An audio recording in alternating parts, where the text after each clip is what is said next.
ಮುಖಾಂತರ ಗೊತ್ತೈತಿದ್ರಿ. ಈಗ ಒಂದು ವೇಳೆ ಮಳೆ ಹೊಂಟದಂತ ತಿಳ್ಕೊಬೇಕ್ರಿ. ಇದು ಎಷ್ಟು ಮಿಲಿಮೀಟರ್ ಮಳೆ ಆಗ್ಯದ ಅಂತ ನಮ್ಗೆ ಹೆಂಗೆ ಗೊತ್ತಿರ್ತದ ಅಂತಂದ್ರೆ ಮೆಜರಿಂಗ್ ಸಿಲಿಂಡರ್ ಮುಖಾಂತರ ಗೊತ್ತೈತಿದ್ರಿ. ಇದು 4.2 ಮಿಲಿಮೀಟರ್ ಆಗ್ಯದ ಮಳೆ ರೀ ಅಂತ ಗೊತ್ತೈತದ್ರಿ. ಇದು ಮತ್ತು ಉಪಯೋಗ ಏನದ ಅಂತಂದ್ರೆ ರೈತರಿಗೆ ಬೆಳೆಗಳಿಗೆ ಯಾವ ಹಂತದಲ್ಲಿ ನಾವು ನೀರು ಉಪಯೋಗಿಸಬೇಕು ಅಂತ ಗೊತ್ತೈತದ್ರಿ. ಇದು ಮೀನುಗಾರಿಕೆಯಲ್ಲಿ ಉಪಯೋಗ ಆಯ್ತದ್ರಿ ಮತ್ತು ಕ್ರೀಡೆಗಳಲ್ಲಿ ಉಪಯೋಗ ಆಯ್ತದ್ರಿ. ಇದು ಉಪಯೋಗ ಇಷ್ಟದ ರೀ. ಯಾವ ಸ್ಕೂಲು? ಸಿದ್ದಮ್ಮ ಕಲ್ಯಾಣ ಪಾರ್ಟಿ ಗುರುಕುಲ್. ಒಂದು ವಸ್ತು ಚಲನಶಕ್ತಿಯಿಂದ ಮೇಲಕ್ಕೆ ಚಲಿಸುತ್ತದೆ. ಚಲಿಸಿದಾಗ ಪ್ರಚಂಡ ಶಕ್ತಿಯಾಗಿ ಪರಿವರ್ತನೆ ಹೊಂದುತ್ತದೆ. ಪ್ರಚಂಡ ಶಕ್ತಿ ಅಂದರೆ ತನ್ನ ಸ್ಥಾನ ಅಥವಾ ವಿನ್ಯಾಸದಿಂದ ಪಡೆದುಕೊಳ್ಳುವ ಶಕ್ತಿಗೆ ಪ್ರಚಂಡ ಶಕ್ತಿ ಅಂತಾರೆ.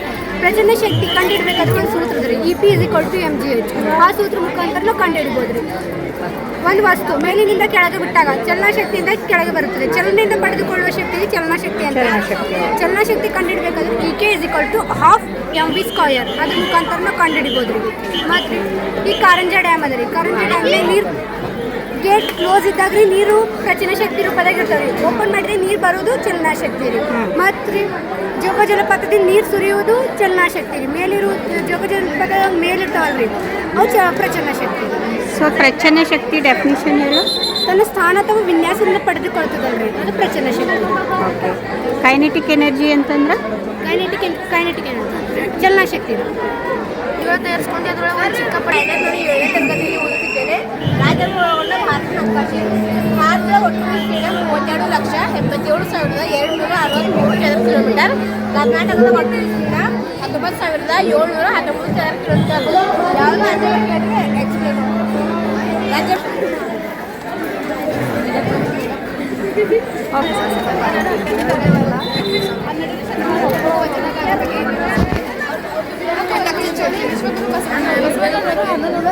ಬಸವನ ಭಾಗ್ಯವಾಡಿಯಲ್ಲಿ ಜನಿಸಿದರು. ಇವರ ಪತ್ನಿಯರು ಗಂಗಾಂಬಿಕೆ ಮತ್ತು ನೀಲಾಂಬಿಕೆ. ಅಕ್ಕ ನಾಗಮ್ಮನವರಾಗಿರ್ತಾರೆ. ಇವರ ಅಂಕಿತ ನಮ್ಮ ಕೂಡಲ ಸಂಗಮ ದೇವ. ಇವರು 1967ರಂದು ಕೂಡಲ ಸಂಗಮದಲ್ಲಿ ಎಸ್. ಇವರು ಅಕ್ಕ ಮಹಾದೇವಿಯವರು ಹೌದಾ? ಓಕೆ. ಜೇಡರ ದಾಸಿಮಯ್ಯ, ಅಲ್ಲಮ್ಮ ಪ್ರಭು, ಅಂಬಿಗರ ಚೌಡಯ್ಯ, ರೈಟ್. ಮಡಿವಾಳ ಮಾಚಯ್ಯ, ಶರಣೆ ಅಕ್ಕ ಮಹಾದೇವಿ, ಜೇಡರ ದಾಸಿಮಯ್ಯ ಅವ್ರ ಬಗ್ಗೆ ಹೇಳ್ಬೋದು. ಜೇಡರ ದಾಸಿಮಯ್ಯವರು ಕಲಬುರಗಿ ಜಿಲ್ಲೆಯ ಬಿಜನೂರಿನಲ್ಲಿ ಜನಿಸಿದರು. ಇವರ ರಾಮನಾಥ. ಸೊ ಇವರು ಅಕ್ಕ ನಾಗಮ್ಮ, ಸತ್ಯಕ್ಕ.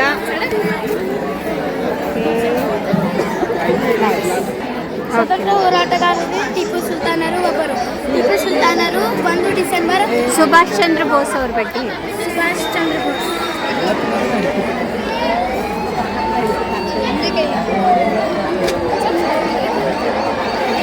ಸುಭಾಷ್ ಚಂದ್ರ ಬೋಸ್ 1997ರಂದು ಒರಿಸ್ಸಾ ಕಟಕ್ನಲ್ಲಿ ಬ್ರಿಟಿಷ್ ಕಲರ್ ನಾಣ್ಯಗಳು. ಇವು ನಮ್ಮ ಬ್ರಿಟಿಷರು ನಮ್ಮ ದೇಶಕ್ಕೆ ಆಡಳಿತಕ್ಕೆ ಬರುವ ಸಮಯದಲ್ಲಿ ನಾಣ್ಯಗಳು ಬಳಸುತ್ತಿದ್ದರು.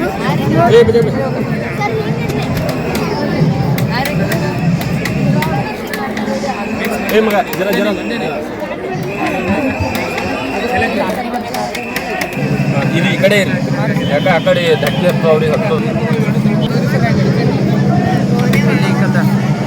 ಇರ್ತಾರಲ್ಲ, ಇಲ್ಲೇ ಇರ್ತಾರಲ್ಲ. ಏನು ದೇಶೀಯ ಮತ್ತು ವಿದೇಶಿ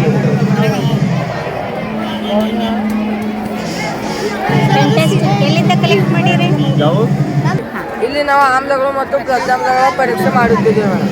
ಏಕೆಂದರೆ ಮೇಡಮ್ ಎಲ್ಲ ಆಮ್ಲಗಳು ಮತ್ತು ಪ್ರತ್ಯಾಮ್ಲಗಳು ನಮಗೆ ಕುಡಿದು ನೋಡಲು ಸಾಧ್ಯವಿಲ್ಲ. ಇವೆಲ್ಲವೂ ನೈಸರ್ಗಿಕ ಆಮ್ಲಗಳು ಮೇಡಮ್. ಉದಾಹರಣೆ ಹುಣಸೆ ಹಣ್ಣು, ಲಿಂಬೆ ಹಣ್ಣು, ಮೊಸರು, ಟೊಮ್ಯಾಟೊ.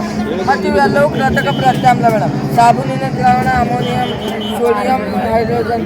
ಮತ್ತು ಮೇಡಮ್ ನೈಸರ್ಗಿಕ ಪ್ರತ್ಯಾಮ್ಲಗಳು ಉದಾಹರಣೆ ಹಾಗಲಕಾಯಿ. ಇವುಗಳನ್ನು ಮೇಡಮ್ ಹಾಗಲಕಾಯಿಯಲ್ಲಿ ಯಾವ ಆಮ್ಲ? ಹಾಗಲಕಾಯಿಯಲ್ಲಿ ಮೇಡಮ್ ಇದು ಪ್ರತ್ಯಾಮ್ಲ. ಆಮ್ಲವಿರುವುದಿಲ್ಲ, ಪ್ರತ್ಯಾಮ್ಲ. ಯಾಕೆಂದರೆ ಮೇಡಮ್ ಇವುಗಳನ್ನು ನಾವು ಈ ಹಳದಿ ಪೇಪರ್ ಸಹಾಯದಿಂದ ಕಂಡುಹಿಡಿಯಬೇಕು. ಇದು ಮೇಡಮ್ ಆಮ್ಲ. ಬಣ್ಣದಲ್ಲಿ ಯಾವುದೇ ಬದಲಾವಣೆ ಆಗುವುದಿಲ್ಲ. ಮತ್ತು ಅದೇ ಇದು ಪ್ರತ್ಯಾಮ್ಲ ಆಗಿದ್ದು ಸ್ವಲ್ಪ ಪ್ರತ್ಯಾಮ್ಲ ಹೆಸರು ತಕ್ಷಣ ಕೆಂಪು ಬಣ್ಣಕ್ಕೆ ಈಗ ನಾವು ಆಮ್ಲ ಯಾವುದು ಪ್ರತ್ಯಾಮ್ಲ ಯಾವುದು ಎಂದು ಕಂಡುಹಿಡಿಯಲು ಸೂಚಕಗಳನ್ನು ಬಳಸಿ ಕುಡಿಯದೆ ಪತ್ತೆ ಹಚ್ಚಬಹುದು ಮೇಡಮ್. ಇದಕ್ಕೇನಂತ ಕರೀತಾರೆ? ಇದಕ್ಕೆ ಹಳದಿ ಲಿಟ್ಮಸ್ ಅಂತ ಕರೀತಾರೆ ಮೇಡಮ್. ಧನ್ಯವಾದಗಳು. ಮನೆಯಲ್ಲಿನೇ ಮಕ್ಕಳು ತಯಾರು ಮಾಡಿದ ಮೇಡಮ್. ಹಾಂ ರೀ ಸರ್. ಧನ್ಯವಾದ ಮೇಡಮ್. ಓಕೆ. ಇದು ಏಕಲಿಂಗ ಹೂ ಮತ್ತು ದ್ವಿಲಿಂಗ ಹೂವನ್ನು ಹೊಂದಿದೆ. ಕೇಸರ ಮತ್ತು ಶಲಕೆ ಹೊಂದಿದರೆ ಅದು ಏಕಲಿಂಗ ಹೂ ಆಗುತ್ತದೆ. ಉದಾಹರಣೆಗೆ ಕಲ್ಲಂಗಡಿ ಕೇಸರ ಮತ್ತು ಶಲಕ ಎರಡನ್ನು ಹೊಂದಿದರೆ ಅದು ದ್ವಿಲಿಂಗ ಹೂ ಆಗುತ್ತದೆ. ಉದಾಹರಣೆಗೆ ದಾಸವಾಳ. ಇದರ ಮುಖ್ಯ ಭಾಗಗಳು ಪುಷ್ಪದಳ, ಪರಾಗಕೋಶ, ಶಲಕನಳಿಕೆ, ಅಂಡಾಂಶ ಮತ್ತು ಪುಷ್ಪಪತ್ರ. ಇದು ಕೊಳತಿನೇ ಆಗುತ್ತದೆ. ಆಹಾರ ಸರಪಳಿ. ಒಂದು ಜೀವಿ ಇನ್ನೊಂದು ಜೀವಿಗೆ ತಿಂದು ಬದುಕುವ ಕ್ರಿಯೆಯನ್ನು ಆಹಾರ ಸರಪಳಿ ಎನ್ನುವರು. ಉದಾಹರಣೆ ಸೂರ್ಯನ ಕಿರಣದಿಂದ ಹುಲ್ಲನ್ನು ಉತ್ಪತ್ತಿ ಆಗುತ್ತದೆ. ಇದನ್ನು ಉತ್ಪಾದಕರು ಎನ್ನುವರು. ತಮ್ಮ ಆಹಾರವನ್ನು ತಾವೇ ತಯಾರಿಸುವ ಕ್ರಿಯೆಯನ್ನು ಉತ್ಪಾದಕರು ಎನ್ನುವರು. ಪ್ರಥಮ ಭಕ್ಷಕರು. ಉತ್ಪಾದಕರನ್ನು ತಿಂದು ಬದುಕುವ ಜೀವಿಗಳಿಗೆ ಪ್ರಥಮ ಭಕ್ಷಕರು ಎನ್ನುವರು. ಉದಾಹರಣೆ ಮಿಡತೆ ಹುಲ್ಲನ್ನು ತಿಂದು ಬದುಕುತ್ತದೆ. ದ್ವಿತೀಯಕ ಭಕ್ಷಕರು. ಪ್ರಥಮ ಭಕ್ಷಕರನ್ನು ತಿಂದು ಬದುಕುವ ಜೀವಿಗಳಿಗೆ ದ್ವಿತೀಯಕ ಭಕ್ಷಕರು ಎನ್ನುವರು. ಉದಾಹರಣೆ ಕಪ್ಪೆ ಮಿಡತೆಯನ್ನು ತಿಂದು ಬದುಕುತ್ತದೆ. ತೃತೀಯಕ ಭಕ್ಷಕರು. ದ್ವಿತೀಯಕ ಭಕ್ಷಕವನ್ನು ತಿಂದು ಬದುಕುವ ಜೀವಿಗಳಿಗೆ ತೃತೀಯಕ ಭಕ್ಷಕರು ಎನ್ನುವರು. ಉದಾಹರಣೆ ಹಾವು ಕಪ್ಪೆಯನ್ನು ತಿಂದು ಬದುಕುತ್ತದೆ. ಹಾಗಾದರೆ ಮಾನವರು ಯಾವ ಭಕ್ಷಕರು?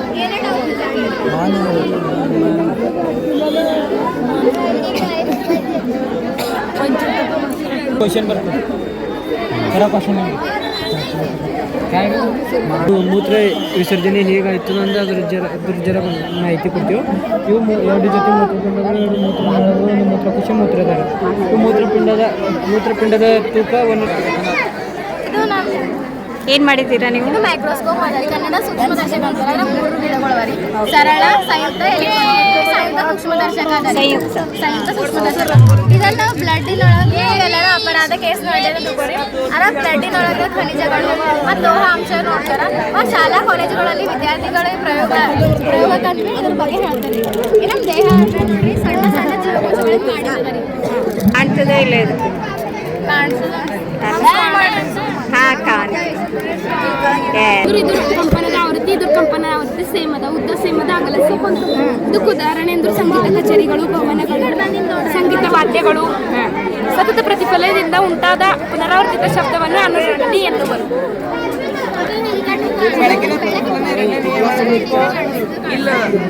ಇಲ್ಲಿ 30 ಡಿಗ್ರಿ ಲೈಟ್ ಹಾಕಿದ್ರೆ ರಿಫ್ಲೆಕ್ಷನ್ ಆಗಿ ಇಲ್ಲಿ 30 ಡಿಗ್ರಿ ಬರುತ್ತೆ. ಕ್ರಿಯೆಗೆ ಪ್ರತಿಕ್ರಿಯೆ ಕೊಡ್ತದೆ ಟೀಚರ್. 10 ಡಿಗ್ರಿ ಮೇಲೆ ಸಮವಾಗಿ ಬರುತ್ತೆ. ಇದು ಅನುರಣನೆ ಅದ. ಇದು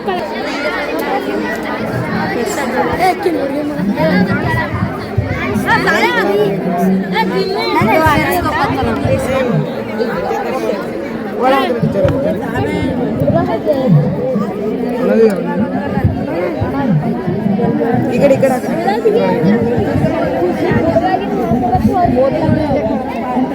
ರಿಪೀಟೆಡ್ಲಿ. ಹಾಂ ರೀ, ಈ ಕಡೆ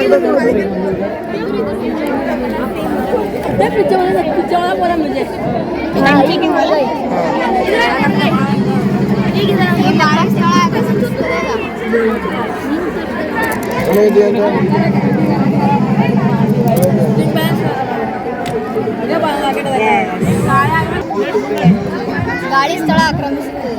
ಅದು ಹೇಗೆ? ಗಾಳಿ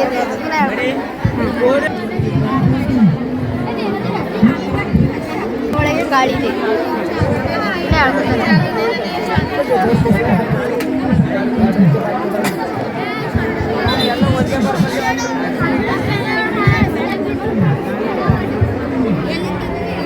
ಗಾಳಿ ಖಾಲಿ ಐತಿಗೆ ನೀರು ಇಲ್ಲಿ ಎಷ್ಟು 200 ಅದ ನೋಡ್ರಿ. ಅಲ್ಲಿ ಬಿಟ್ಟು 200 ಕ್ರಿಯೆ ಮತ್ತು ಚಲನೆ 3ನೇ ನಿಯಮ. ಚಲನೆ 3ನೇ ನಿಯಮ ರೀ.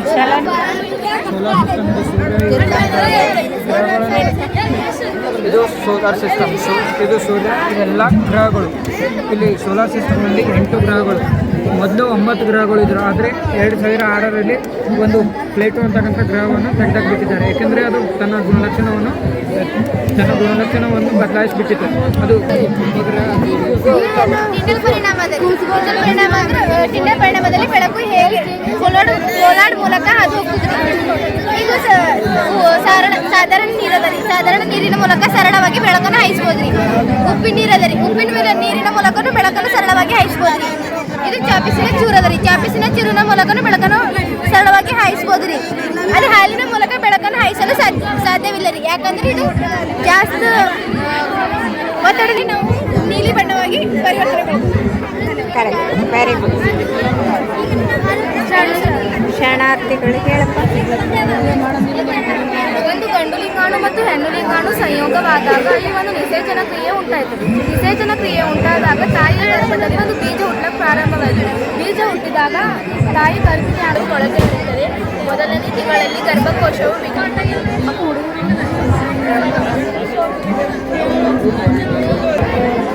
ಅಕ್ಷಾಂಶರ ಕೋಶಗಳಂದ್ರೆ ಭೂಮಿ ಮೇಲಿಂದ ಬಂದ ಕಾಲ್ಪನಿಕ ಕಲ್ಪನೆ ಕೊಟ್ಟವರು ಯಾರಂದ್ರೆ ಇದು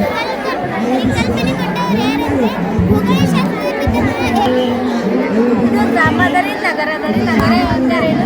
ನಗರ ಎಂಬುದು ಸಾಪೇಕ್ಷ ದೊಡ್ಡ ಗಾತ್ರದಾಗ ಇರ್ತದೆ ಮತ್ತು ಜನಸಾಂದ್ರತೆ ಹೆಚ್ಚಿಗೆ ಇರ್ತದೆ. ಇಲ್ಲಿ ನಗರದ ಆಸ್ಪತ್ರೆಗಳು ಇರ್ತಾವ್ರಿ, ಇಲ್ಲಿ ಆಸ್ಪತ್ರೆ ಇರಲ್ಲ. ಇಲ್ಲಿ ಮನೋರಂಜನೆ ಮಾಡ್ಬೋದು, ಇಲ್ಲಿ ಮನೋರಂಜನೆ ಮಾಡೋಕ್ಕಾಗಲ್ಲ. ಪ್ರಾಣಿಗಳು ಇರ್ತಾರೆ, ಪ್ರಾಣಿಗಳು ಓನ್ಲಿ ವಿವಿಧತೆಯಲ್ಲಿ